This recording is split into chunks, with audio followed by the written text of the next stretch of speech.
Have you ever wondered if a single day, a single announcement, could totally rewire how money moves around the planet? Well, today, we're diving into a fascinating scenario. It's a what if that feels more and more possible. We're going to look at what happens 1 year after a massive but fictional policy shock. And let me be clear, this isn't about some temporary market blip.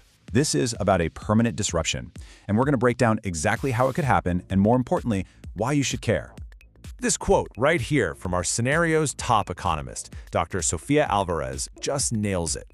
It gets right to the heart of the matter. For decades, the US was basically the automatic default choice for anyone looking to invest their money safely.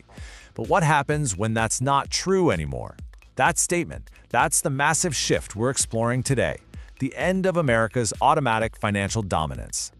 All right, so let's just cut to the chase. We're actually going to start with the conclusion. The single biggest takeaway from this whole thing is this. The era of the United States as the world's default piggy bank, it's over. So what does that actually look like in the real world? You know, the biggest change here wasn't something you could see on a balance sheet. It was psychological. It was a massive shift in the minds of the people who control the world's capital. We're talking about the folks running huge pension funds and sovereign wealth funds.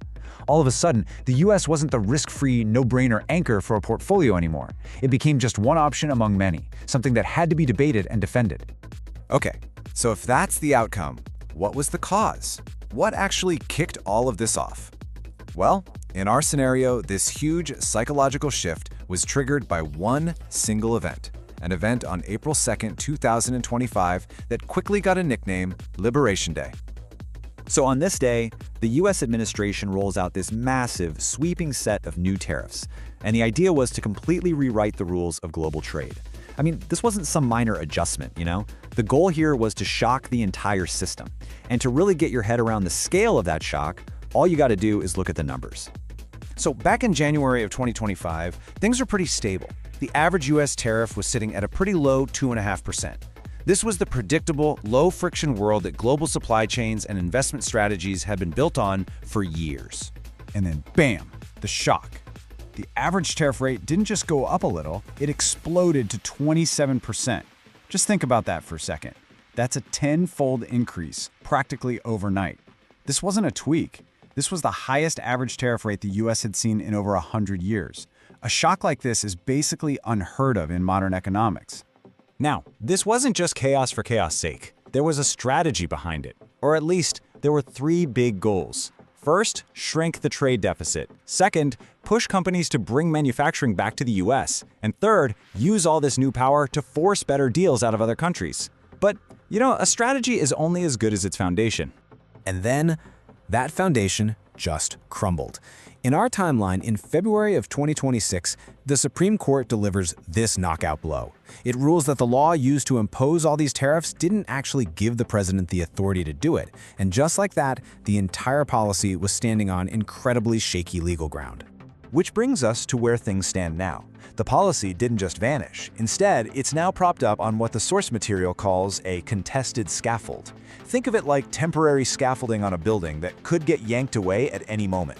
And that right there is why the disruption is permanent. The legal fight proved that the stable bedrock of US trade policy could be shattered, and that created a deep uncertainty that you just can't put back in the box.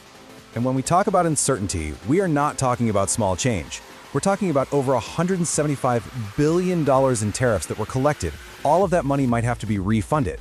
Can you imagine being a CFO trying to plan for the future with a $175 billion question mark hanging over the entire global economy?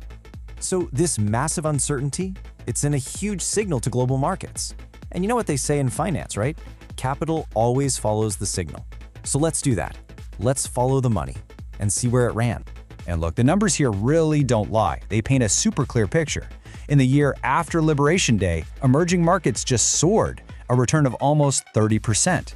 The wider world index up 18%. In the US market, it was trailing at 14%. Now, 14% isn't terrible, don't get me wrong, but when you look at it side by side, it is crystal clear that money was actively looking for a better home. And oh boy, did it find some interesting homes. Just look at some of these standout performers. The Korean market gave an incredible 100% return in sterling terms.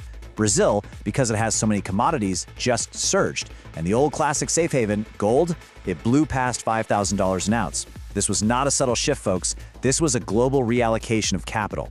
Okay, so the numbers are clear. The shift happened. But the big question is, what's next? What does this mean for the future?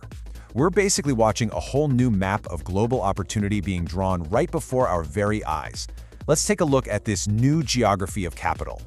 And listen, this is probably the single most important thing to get. We are not going back to normal. This isn't some temporary storm that's going to pass. The old world of predictable, low tariffs and big international agreements, it's gone. For good.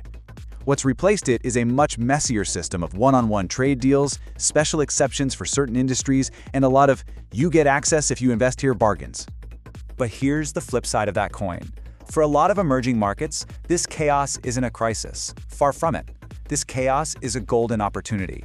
I mean, the total rewiring of global supply chains is creating the biggest opening for these economies in a generation, but only if they're ready to grab it.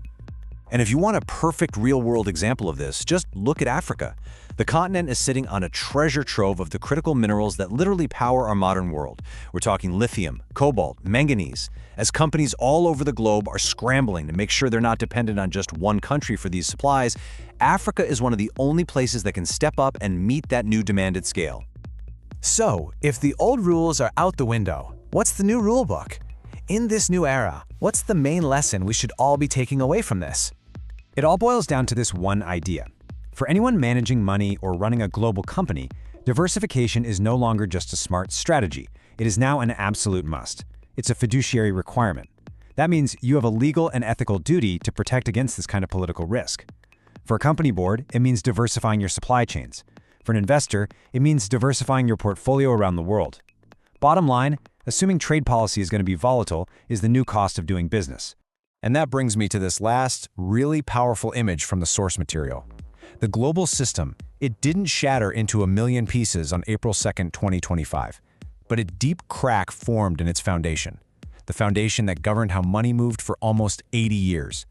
And the thing about this crack is, it's not getting repaired. The world has changed for good. So that leaves us with one final question, and this one is really for you. This shift we've been talking about isn't some far-off theory. It's real. The data backs it up. So the question isn't if it's happening. The question is, are you positioned to benefit from it? Or are you going to show up to the party after all the opportunities are already gone?